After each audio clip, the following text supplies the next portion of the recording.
recently decided to look back at really old live journal entries and was reminded that I dealt with a lot of creepers when I was younger. The one below was definitely the worst, mostly because I was being groomed to slowly cave to his requests, or he would get annoyed and guilt-trip me, and or try other methods of manipulation. I was a prime target for older guys when I was young. I was introduced to the internet at 7, before the dangers of the internet were really well known, and I became very savvy at skirting parental barriers and restrictions that had been put in place online for my safety. This was back in the days of AOL, where roleplay in public chat rooms was common. In this particular story, I was 14, lonely, and had little to no self-esteem, was unhappy in general, and was very flattered when older guys found me interesting enough to talk to me for months at a time, sometimes longer.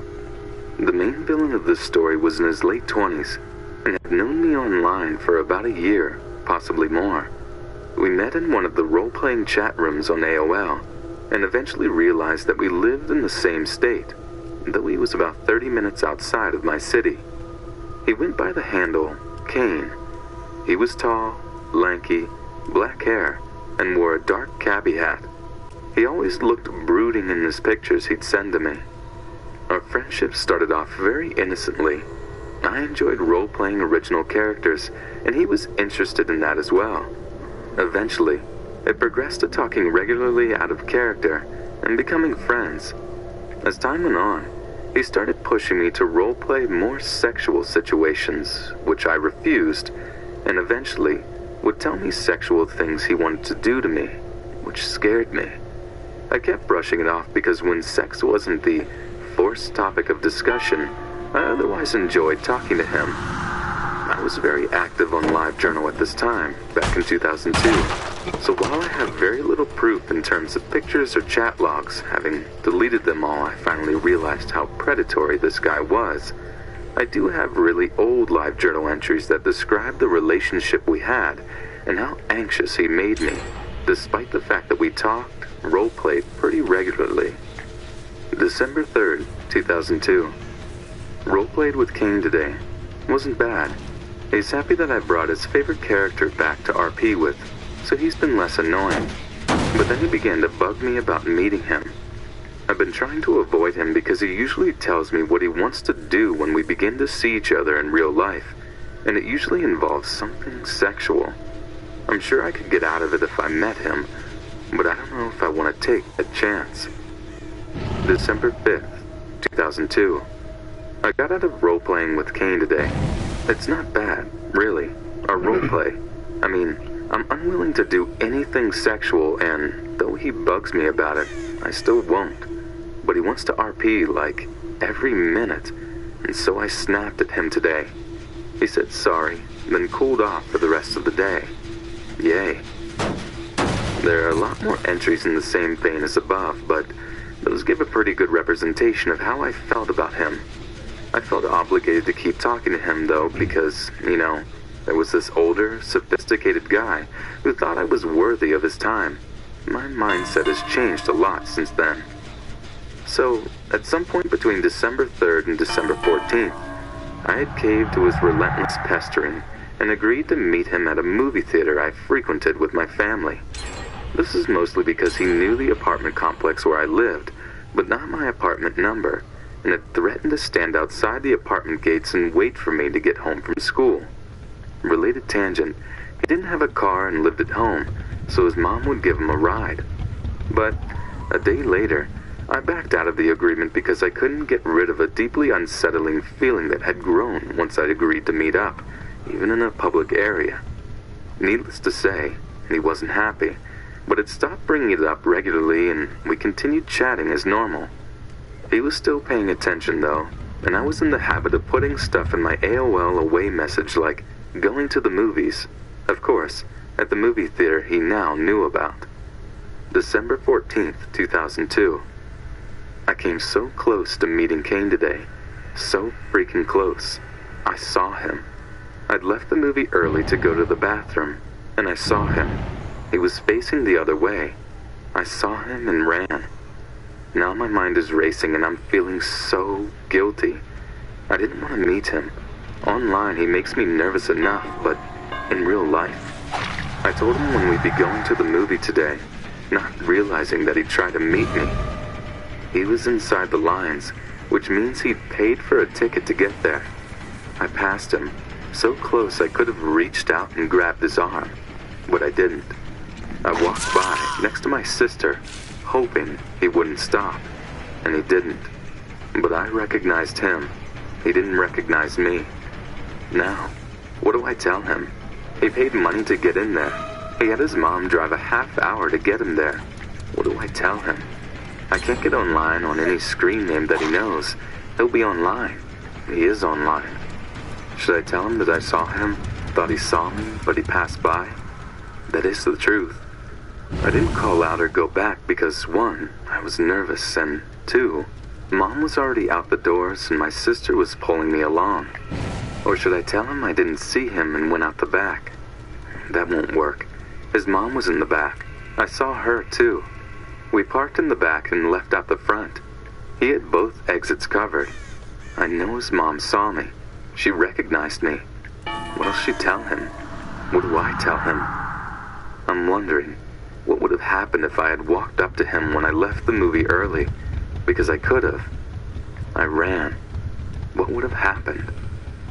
At this point, I still didn't have the courage to stop talking to him, but I did at least tell him, again, that I wasn't comfortable meeting him. Unfortunately, I had mentioned previously that I had planned on going to the movie with my two high school friends, Anna and Cherish, to celebrate finals being over, and had told him not to go. December 19th, 2002. He was there again. Kane. He said he wouldn't be. Shit. I didn't see him until Anna told me. Steph, look over there on that bench. Is that him? Meaning Kane. She'd seen a picture of him. And I freaked. I'm positive I looked like a deer in headlights. I stared, glanced away, stared, glanced away. He stared right back. Oh! I almost ran out the door. I was really close to running all the way back to Anna's car. Kept looking back at the theater, wondering if he was going to follow me. He said he wouldn't be there. I wasn't prepared. I can't meet him. Yet, how will I explain this? I could say I didn't see him, and I wouldn't have if Anna hadn't pointed him out. Damn it. This just ruined it. Seeing him. After the movie, it ruined it. But then, after seeing him, it was hard to think about the movie. I just wanted to run. That's a sign, as Cherish said. I really don't want to meet him. I'm scared to meet him. What do I tell him next time I see him online? It'll be a while. I just blocked him. I'm hiding. Only those on my buddy list can IM me. I removed him from my buddy list completely. Crap. When I calm down, I'll post about how great Lord of the Rings The Two Towers was. I saw someone videotaping it in the theater, lol. Until then, I need to calm down. I vividly remember the terror I felt when I saw him both times. This time, I gave myself a couple of days to recover before talking to him again. December 22nd, 2002. I'm talking to Kane right now. It's been bugging me to no end that I ignored him, and haven't figured out yet whether he saw me Thursday or not. So I took him off ignore just now, and he said he didn't see me. I didn't tell him that I saw him.